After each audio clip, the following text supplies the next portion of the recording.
네, 일장 홀인원 코너로 이어가도록 하겠습니다. 함께해 주실 분 바로 소개해드리도록 할게요. MTNW 나인원 박재호 어드바이저 나와 계십니다. 어서 오십시오. 반갑습니다. 반갑습니다. 자, 바로 공략 포인트 잡아보도록 하죠. 자, 1장부터 열어보도록 하겠습니다. 자, 1장에서는 거래대금 실린 종목에서 힌트 얻어보고자 하는데요. 자, 먼저 화면으로 1위부터 5위까지 상단에 올라온 종목 리스트 확인하겠습니다. 1위 삼성전자, 2위 레인보우 로보틱스, 그리고 5위가 SPG입니다. 그냥 얼핏 봐도 큰 키워드는 로봇 이렇게 보이기는 한데요. 네.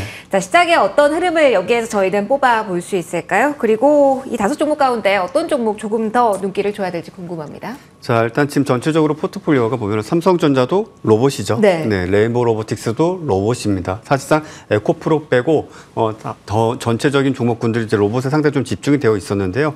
자, 일단은 지금 현재 예정된 일정을 보게 된다면 두산 로보틱스가 이제 곧 이제 공모를 시작을 하고 청약을 시작을 하고 이제 상장까지 앞두고 있습니다. 자, 두산 로보틱스는 전 세계를 통틀어서 글로벌 탑 3 안에 들어가는 협동 로봇, 즉 협동 로봇이라고 한다면 인간이 개입을 해가지고 어떤 목적건만을 이룰 수 있도록 상호간의 어떤 협동을 할 수 있는 그런 로봇을 뜻합니다.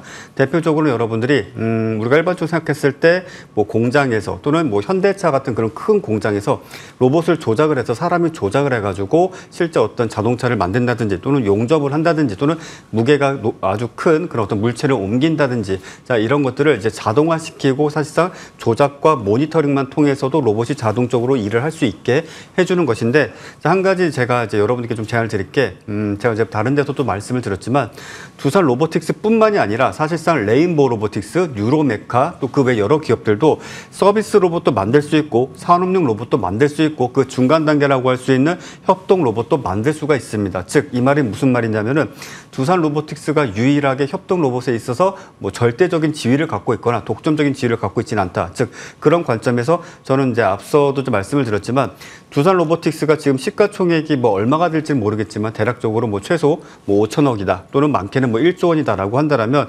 사실상 가장 경쟁력이 있고 어찌 보면 비교 대상이 될 수 있는 레인보우 로보틱스가 서로 좀 키 맞추기를 하지 않겠는가라는 관점으로 좀 보고 있습니다. 즉 어찌 본다면 어떤 분들은 두산 로보틱스가 상장을 하니까 로봇 전반적으로 다시 뭐 새로운 테마가 만들어지고 또 그에 대한 관심도가 높아져서일까 아닐까라고 생각하실 수 있겠는데 달리 본다면 두산 로보틱스가 지금 평가액이 뭐 주당 뭐 5만 원이다. 그러면 레인보우 로보틱스도 충분히 협동 로봇도 만들고 뭐 서비스 로봇도 만들고 거기다 더 나아가서 2대 주주가 삼성전자, 향후에는 뭐 삼성전자가 지분 매입을 더 할 수도 있다라는 기대감이 충분히 있다라는 것이겠죠. 이런 부분들까지 좀 보게 된다면 사실상 레인보우 로보틱스를 우리가 조금 더 관심 있게 지켜보실 필요가 있겠고 앞서 지난 대량의 거래량을 발생시켰던 그 시점 이후로 저점을 높이는 우상향의 추세를 당분간 유지할 가능성이 매우 높다라는 것입니다. 자, 왜냐하면 마지막으로 한 가지 더 말씀을 드리면 삼성전자에서 출시되는 현재 시점에서 출시되는 거의 대다수의 로봇은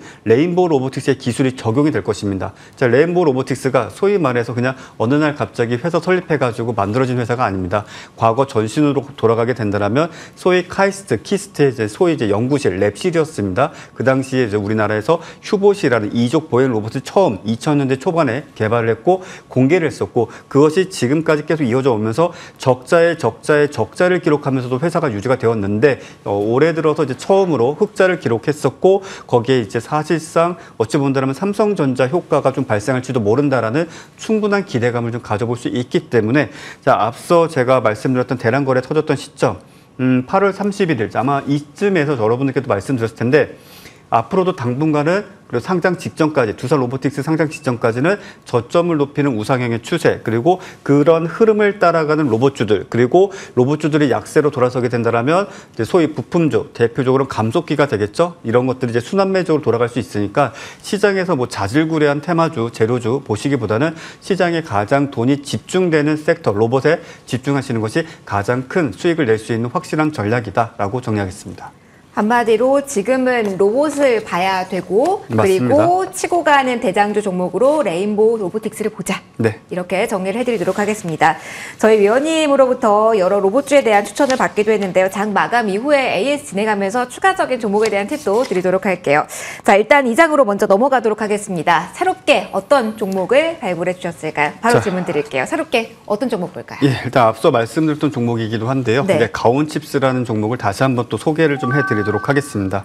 가온칩스 같은 경우 이제 ARM이라고 한다면 일상생활에서 이제 인류 자체가 ARM을 빼고서는 사실상 설명할 수가 없는 시대가 되었습니다.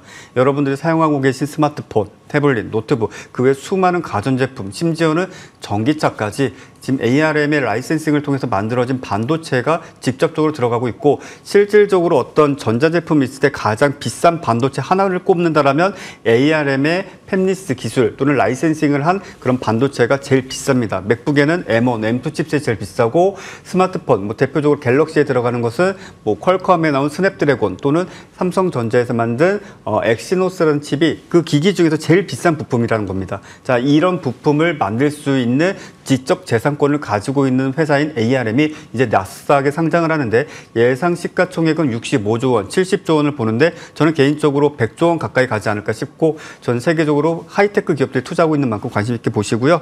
자, 그와 관련된 업무 협약을 맺은 회사인 만큼 관심 있게 보시고, 자, 중요 저항 가격은 5만 원입니다. 5만 원을 돌파해 주는 것이 가장 중요하겠고, 자, 손절가는 4만 3천 원, 그리고 목표가는 5만 8천 원 제시해 드리도록 하겠습니다. 알겠습니다. 저항 가격 5만 원 돌파, 그리고 5만 8천 원까지 바라볼 수 있는 종목으로 다시 한번 추천해 주셨습니다. 저희 장 마감 이후에 한 번 더 시장에 대한 이야기를 또 하도록 할게요. 일단 오늘 장 마무리 짓도록 하겠습니다. 막판에 조금 많이 밀렸다가 조금은 회복한 모습인데요. 잠시 후 브리핑 다시 해드리도록 할게요. 9월 7일장 이렇게 마무리하겠습니다.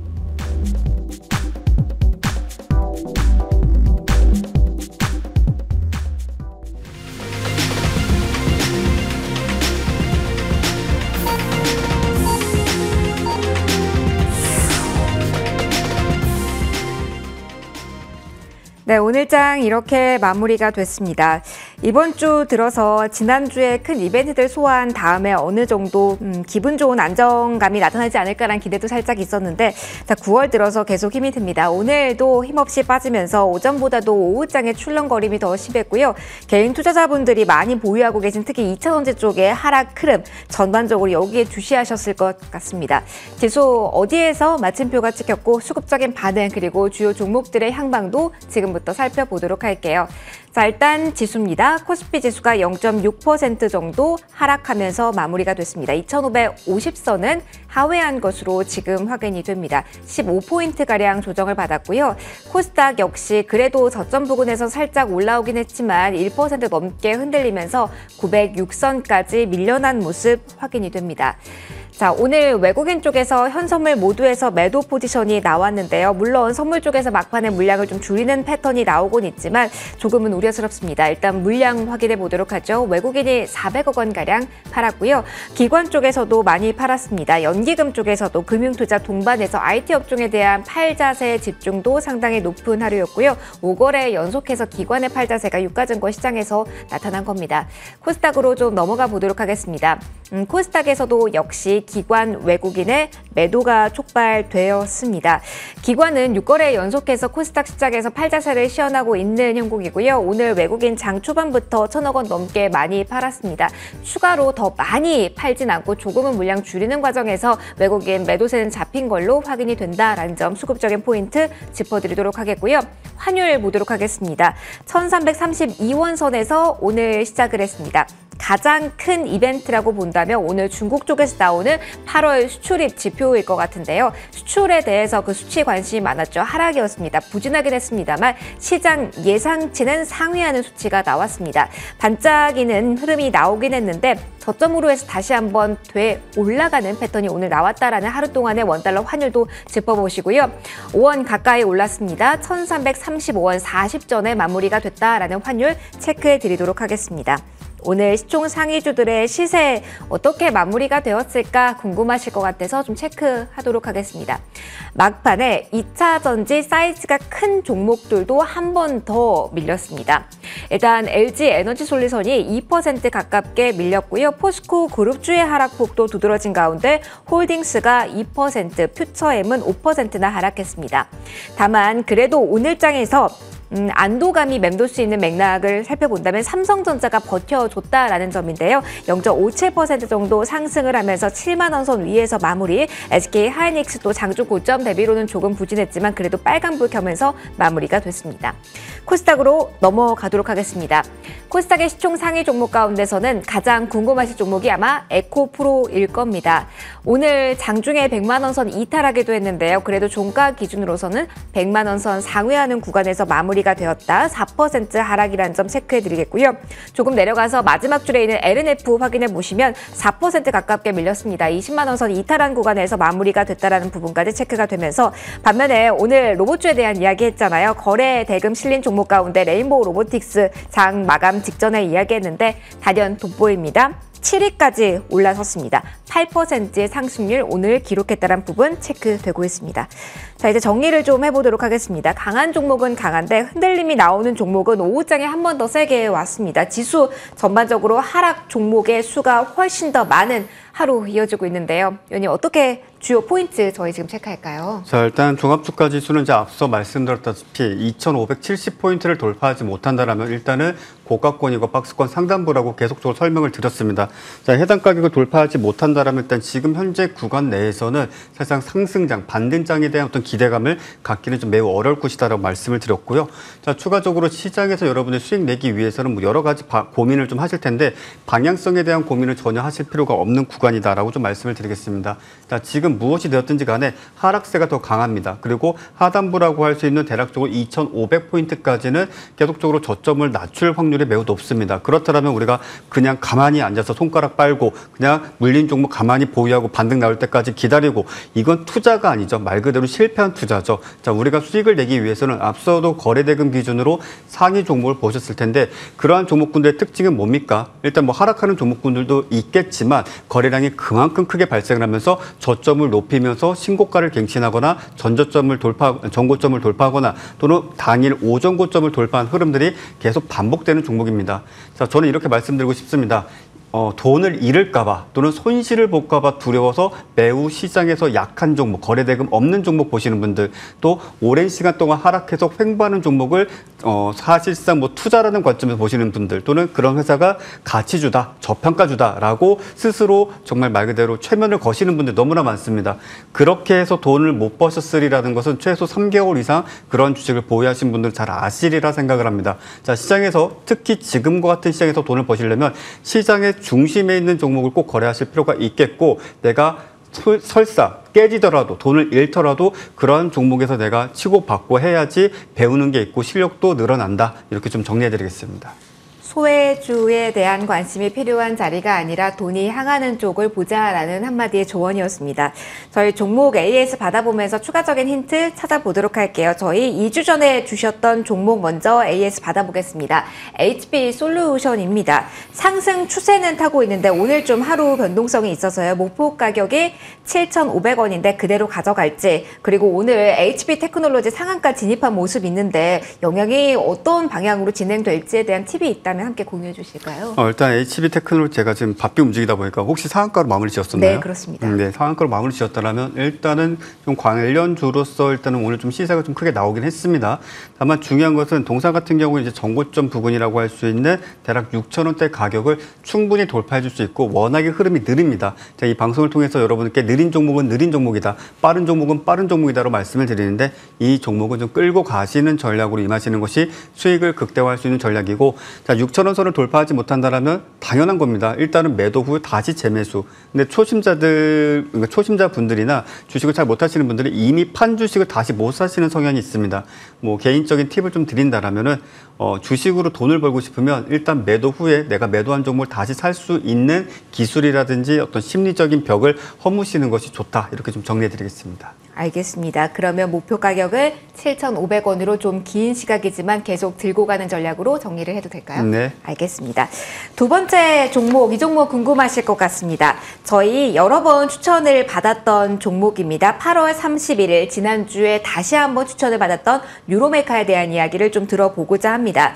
추천 이후 이틀 만에 목표가는 달성을 했습니다. 그런데 계속 아마 위원님이 조언을 주신 바와 같이 로봇은 돈이 향하는 것이니까 이쪽 종목 계속 보고 계신 분들 많으실 것 같거든요. 일단 목표가는 찍은 이후에 지금 흐름 이렇게 나오고 있습니다. 유로메카 같은 종목 어떻게 할까요? 자, 일단 이 종목은 흐름이 소위 더럽습니다. 어떤 좋은 쪽으로? 안 좋은 쪽으로? 나쁜 쪽으로입니다. 자, 왜냐? 이 종목을 거래하고 계신 분들이 통상적으로 수익이 3% 정도 발생하게 되면 일단은 차익 실현을 해버립니다. 심지어는 프로그램도 매도를 해버립니다. 자, 그런 것만 없었으면 지금 이 종목의 주가는 최소 5만 원대 이상은 있을 텐데 한 3%, 즉 현재가 횡보하다가 갑자기 상승세가 나와서 3% 정도 플러스가 됐다 싶으면 그냥 매도 물량이 쏟아지는 그러한 종목인데 아무래도 그 결정적인 이유는 신용과 미수를 사용하는 트레이더분들이 워낙에 많기 때문에 더 그렇다라고 좀 말씀드릴 수가 있겠고요. 통상적으로 이러한 흐름을 자주 보이는 종목은 이 흐름이 사라지기 위해서 딱 한 가지가 필요합니다. 즉 장대 양봉의 강한 정말 조 단위의 1조 원에 가까운 거래대금이 터진 그런 흐름이 나와야지 그 다음부터는 정말 단타 치는 물량들 쉽게 매도하는 그런 프로그램 수급이 사라질 수 있다. 이렇게 좀 말씀을 드리겠고요. 자, 동사 같은 경우는 이제 앞서 말씀드린 대로 협동 로봇에 있어서 두산 로보틱스와 상장과 관련돼서 국내에 지금 상장되어 있는 레인보우 로보틱스, 그다음에 뉴로메카 뭐 이런 종목군들은 계속적으로 우리가 주목을 좀 해볼 필요가 있겠고 차트상 놓고 보게 된다면 적어도 43,500원을 이탈하지 않는다라면 그래도 끌고 가는 전략으로 임하시는 것이 가장 낫다. 이렇게 설명드리겠습니다. 그러면은 이 종목 짧게라도 들어가고 싶으신 분들도 네. 43,500원 선의 기준점이 될까요? 그 가격에서 손절할 자신이 있으면 매수하셔도 되죠. 아니라면은 접근하지 말자. 보통 손절매를 못 하시고 그냥 매수만 생각하시는 분들은 하지 마세요. 그러면 차라리 SPG 네. 같은 종목도 저희 네. 추천을 받았거든요. 여기도 로봇 섹터니까요. 오히려 네. 안정감 있게 조금 더 바라볼 수 있는 종목은 저희 SPG라고 정리를 해야 될까요? 지금은요. SPG는 좋습니다. 좋은데 다만 한 가지 조금 아쉬운 점은 오늘 종가상 윗꼬리가 너무 길게 달렸는데 거래대금은 아주 좋습니다. 자, 앞으로 추이상 38,000원에 이탈치 않으면 오히려 SPG 같은 거는 오히려 좀 매수해서 모아가면서 끌고 가는 전략 아주 좋습니다. 알겠습니다. 로봇주 내에서도 좀 차별화된 전략이 네. 필요하군요. 여러 종목 로봇주에서 받아봤고요. 추가적인 전략에 대한 고민까지 함께했습니다. 저희 오늘 여기서 마무리하도록 하겠습니다. 마지막 코너 나인원 박재호 어드바이저와 함께했고요. 같이 인사드릴 겁니다. 자, 오늘은 하락이었는데요. 내일은 보다 나은 하루, 오후장의 힘을 좀 기대해 보도록 하겠습니다. 저희는 내일 다시 돌아올게요. 시청해 주셔서 고맙습니다.